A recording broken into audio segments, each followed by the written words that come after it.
WhatsApp guys, welcome back to our channel. और आज के वीडियो में हम बात करने वाले हैं Peaky blinders season 6 episode number 5 के बारे में। इससे पहले के सभी सीजन्स एंड एपिसोड्स हम डिटेल में कवर कर चुके हैं। अगर आपने उन्हें अभी तक नहीं देखा है तो प्लेलिस्ट रेडी है, जाके एंजॉय कर सकते हैं। So now without wasting our time any more, let's start explanation of episode number 5। Episode की स्टार्टिंग में हम देखते हैं टॉमी को, जो कि एक शॉप पे जाता है और ये वही शॉप है जहाँ से आर्थर ओपीएम लेता है। टॉमी अपने साथ एक बैग लाया था और वो उन लोगों को बताता है कि इस बैग के अंदर बॉम्ब है एंड उसका टाइमर ऑन है, मतलब कि वो बॉम्ब किसी भी टाइम फट सकता है।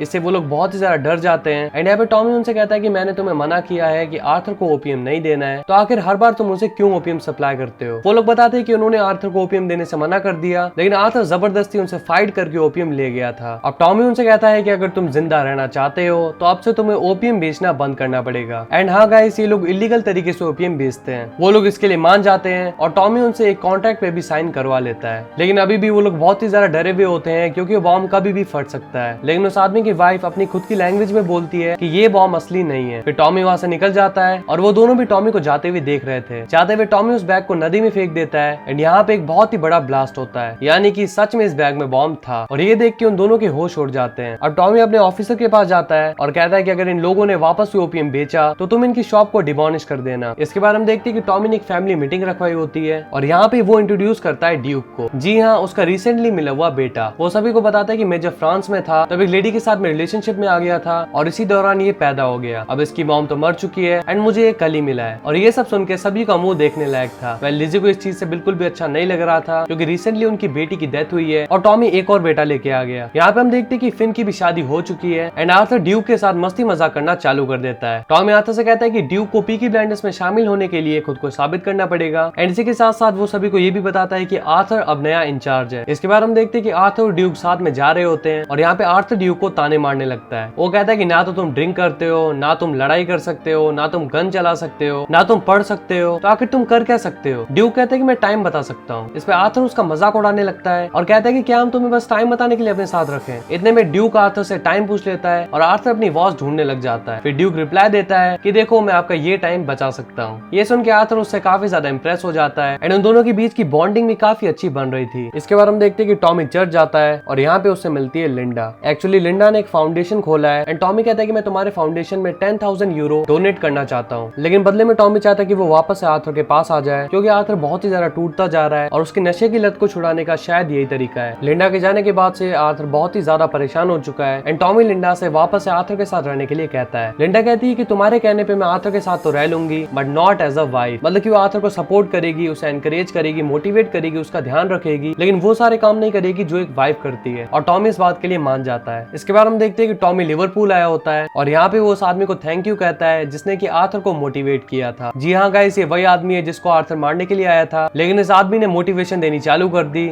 और आर्थर इसे नहीं मार पाया। इसके बाद टॉमी उसे कहता है कि मेरे पास तुम्हारे लिए कुछ काम है और अगर तुम मेरे साथ काम करते हो तो मैं तुम्हें माला माल कर दूंगा। इस पे आदमी टॉमी से कहता है कि आखिर तुम्हें ये सब करके क्या मिलता है, तुम एक नॉर्मल इंसान की तरह क्यों नहीं जी सकते। फिर टॉमी उस पर गन पॉइंट करता है और कहता है कि क्योंकि मेरा शौक है और मैं किसी से भी नहीं डरता, मैं जब चाहूँ जो चाहूँ कर सकता हूँ। ऑन द अदर हैंड हम देखते हैं कि फिन आर्थर के पास आता है और कहता है कि हमारा एक रेफरी बहुत ही ज्यादा रिलीजियस है एंड वो मैच फिक्सिंग करने से मना कर रहा है। इस पे आर्थर कहता है कि उसको यहाँ पे लेके आओ, लेकिन सच में इस आदमी पे बहुत ही ज्यादा दम था। वो आर्थर से कहता है कि तुम्हें क्या लगता है कि तुम मुझे मार के शांत कर सकते हो, तुम जितना चाहे मुझे मार लो, मैं तुमसे डरने वाला नहीं हूँ। अब आर्थर समझ जाता है कि इसका कुछ भी नहीं होने वाला एंड हम उन्हें फाइनली इसे मारना ही पड़ेगा। लेकिन आर्थर ऐसा खुद नहीं करता और अपने किसी आदमी से नहीं करवाता, बल्कि वो बिली को ये सब करने के लिए कहता है क्योंकि अभी तक बिली बिल्कुल शरीफ आदमी बन के बैठा था और खुद को पीकी ब्लाइंडर्स से अलग मानता था। बिली ऐसा करना तो नहीं चाहता था, लेकिन आर्थर उसे फोर्स करते हुए रेफरी को मरवा देता है एंड इसके बाद वो बिली को मोटिवेशन देता है क्योंकि उसने पहला मर्डर किया है। लेकिन बिली के दिमाग में इसका बहुत ही ज्यादा गहरा असर पड़ा होता है और यहाँ पे वो अकेला बैठा होता है। तभी उसके पास जैक नेल्सन आता है और उससे पूछता है कि तुम्ही ने मोस्टली को मरवाने के लिए टॉमी की हेल्प करी थी, लेकिन बिली इस चीज के लिए मना कर देता है और जैक नेल्सन ब्लेड से उसकी उल्टी चीज पकड़ लेता है। या यू गेस इट राइट, वो उसे कहते हैं कि तुम्हें आर्थर को मरवाने में मेरी हेल्प करनी होगी एंड अगर तुम ऐसा नहीं करते हो तो हम तुम्हें मार देंगे। ये सुन के बिली मान जाता है और जैक नेल्सन यहाँ से निकल जाता है एंड डेफिनेटली यार बिली का पेन हम सारे मर्द फील कर सकते हैं। इसके बाद हम आर्थर को देखते हैं जो कि अपने घर आता है और घर पे आते उसे लिंडा मिलती है एंड लिंडा को देख के वो बहुत ही ज्यादा खुश हो जाता है। वो लिंडा से माफी मांगता है एंड लिंडा भी उसे माफ कर देती है। On the other hand Tommy Birmingham आया होता है और यहाँ पे चार्ली ड्यूक को टॉमी के पास लाता है और कहता है कि बैटिंग शॉप से पैसे चुरा के भाग रहा था। इस पे टॉमी उसे पैसे देता है और कहता है कि जाओ, तुम्हें जहाँ जाना है तुम जा सकते हो। तो ड्यूक कहता है कि मुझे कहीं नहीं जाना, मुझे यहीं पे रहना है। वो कहता है कि मुझे बैटिंग शॉप पे रहना बिल्कुल भी पसंद नहीं है, वहाँ पे मैं बहुत ही बेचारा बोर होता हूँ। एक्चुअली ड्यूक को यहाँ पे रहना पसंद है। तो टॉमी ड्यूक से कहता है कि अब तुम्हें थोड़ा रिस्पॉन्सिबल बनना पड़ेगा, बिकॉज आगे जाके मैं अपना बिजनेस तुम्हें देने वाला हूँ। इस पे ड्यूक कहता है कि तुम्हारा एक और बेटा है, तो आखिर तुम मुझे अपना बिजनेस क्यों दोगे? तो टॉमी कहता है कि मेरे बिजनेस के दो साइड है, एक लाइट साइड, एक डार्क साइड। तो ड्यूक कहता है कि क्या मुझे डार्क साइड मिलेगा? इस पे टॉमी कहता है कि ये डिपेंड करेगा कि आगे जाके तुम दोनों कौन सा पाथ चूज करते हो। ये सब कह के टॉमी यहाँ से निकल जाता है। अब टॉमी जाता है मोस्टली की वाइफ डायना से मिलने। यहाँ पे उसे बताता है कि वो एक कैनाल बनाने वाला है जो कि लंदन और लिवरपूल को आपस में कनेक्ट करेगी। वो कहता है कि मुझे भी पैसों की सख्त जरूरत है, मैं चाहता हूँ कि तुम मेरी बिजनेस में हेल्प करो। डायना इस बात के लिए मान जाती है, लेकिन वो चाहती है कि सब कुछ बैलेंस रहे। वो टॉमी से कहती है कि तुम्हारी वाइफ मेरे फ्यूचर हस्बैंड के साथ सोई थी, so I also want to sleep with you. जी हाँ, वो टॉमी के साथ फिजिकल होना चाहती है। अब यहाँ पे टॉमी को दिख रही थी एक अपॉर्चुनिटी। एक्चुअली मॉसली टॉमी को हमेशा से छेड़ता रहता था, बिकॉज वो उसकी वाइफ यानी कि लिजी के साथ सो चुका है। तो यहाँ पे टॉमी को हमेशा झुकना पड़ता था। तो टॉमी सोचता है कि अगर वो डायना के साथ सो जाएगा तो हिसाब बराबर हो जाएगा, एंड अगर मोस्टली उसे छेड़ता है तो टॉमी भी उसे करारा जवाब दे सकता है। तो वो उसकी ये बात मान लेता है। लेकिन इसके बाद हम देखते हैं कि टॉमी को बहुत ही बुरी तरह हेलुसिनेशन हो रहे हैं। वैसे तो टॉमी सीजन 1 से हेलुसिनेट करता आ रहा है, लेकिन इस बार ये कुछ ज्यादा ही भयानक था। टॉमी को कुछ लोगों की लाशें दिखती हैं। इसके बाद हम देखते हैं माइकल को, जो कि सो रहा था, एंड उसके सपने में आती है आंट पॉली। जी हाँ गाइस, इस सीजन में भी हमने आंट पॉली को देख ही लिया। आई गेस इनके मरने से पहले ये शॉट ले लिए थे। यहाँ पे आंट पॉली माइकल को बताती है कि हमारी फैमिली में सिविल वॉर होने वाली है और तुम्हारे और टॉमी के बीच में से कोई एक मरने वाला है। इसके बाद हम देखते हैं टॉमी को, और यहाँ पे जैक नेल्सन उसके पास आता है मीटिंग करने के लिए। एक्चुअली यहाँ पे टॉमी ने जैक नेल्सन के साथ एक मीटिंग रखी थी। लिजी भी उनके साथ बैठी हुई थी, और यहाँ पे उनके बीच डिस्कशन होता है कि ये लोग अमेरिका जाने वाले हैं। लिजी यहाँ पे टॉमी को अमेरिका जाने से मना करती है, और टॉमी उसे बताता है कि उसे अच्छे खासे पैसे मिलने वाले हैं, इसीलिए वो जाने वाला है। लिजी कहती है कि क्या तुम अकेले जाने वाले हो? तो टॉमी कहता है कि नहीं, मेरे साथ माइकल होगा। वेल, माइकल तो खुद ही टॉमी की जान का दुश्मन है। तब यहाँ पे डायना और मोस्टली भी आ जाते हैं। वेल, टॉमी ने इन लोगों को इन्वाइट नहीं किया था, लेकिन इन लोगों को उड़ती उड़ती खबर मिली थी कि जैक नेल्सन के साथ टॉमी मीटिंग कर रहा है, तो ये लोग भी उठ के आ जाते हैं। अब यहाँ पे डायना लिजी को जलाने के लिए उसके सामने बोल देती है कि सच में तुम बहुत ही ज्यादा लकी हो जिसके साथ टॉमी हमेशा फिजिकल होता है। मेरे साथ तो बस टॉमी एक बार फिजिकल हुआ, एंड मुझे सच में मजा ही आ गया। ये सुन के लिजी बहुत ही ज्यादा गुस्सा हो जाती है और यहाँ से निकल लेती है। अब यहाँ पे टॉमी को बहुत ही ज्यादा बुरा लग रहा था, क्योंकि उसने सोचा था कि वो मोस्टली की बोलती बंद करेगा ये बता के कि डायना उसके साथ फिजिकल हुई, लेकिन फाइनली उसे पता चलता है कि ये सब कुछ मोस्टली और डायना का प्लान था। अब यहाँ पे मोस्टली टॉमी से कहता है कि तुम न्यूज़पेपर्स में आने वाले हो एंड बहुत ही बड़े आदमी बनने वाले हो, तो शायद तुम्हें अपने लिए कोई और ढूंढ लेना चाहिए। मतलब कि तुम लिजी को छोड़ दो एंड कोई अच्छी लेडी के साथ शादी करो, क्योंकि लिजी का पास तो हम सब जानते ही हैं। यहाँ पे टॉमी को बहुत ही ज्यादा गुस्सा आ जाता है और वो कहता है कि बिल्कुल तुमने सही कहा, लिजी मेरे जैसा आदमी डिजर्व नहीं करती, क्योंकि मैं भी तुम्हारी तरह बनता जा रहा हूँ, एक घटिया आदमी। ये सब कह के वो मोस्टली की बोलती बंद कर देता है। इसके बाद हम माइकल को देखते हैं, जिससे मिलने के लिए एक फादर आते हैं और उसे बताते हैं कि मैं तुम्हें जेल से निकलवाने वाला हूँ। और ये सब कुछ जैक नेल्सन और जीना के कहने पे हो रहा है, लेकिन उस फादर की एक डिमांड है कि माइकल को टॉमी को मारना होगा। माइकल कहते हैं कि मैं अपनी मॉम की कसम खा के कहता हूँ कि जैसे ही मैं जेल से बाहर निकलूंगा मेरा पहला टारगेट होगा टॉमी को मारना। And finally this episode ends here. So guys, यहाँ पे 5 एपिसोड खत्म हो गए हैं और बस एक ही एपिसोड बाकी है, जो कि होगा ना सिर्फ इस सीजन का बल्कि पूरी पीकी ब्लाइंडर्स सीरीज का फिनाले। एंड हम उसे भी बहुत ही जल्द आपके सामने ले आएंगे। Well, if you enjoyed this one, then make sure to hit the like button and press the subscribe button if you're new in the channel. Share it as much as you can, and if you have any query, just comment down and let us know. So we'll see you in the next one. Till then,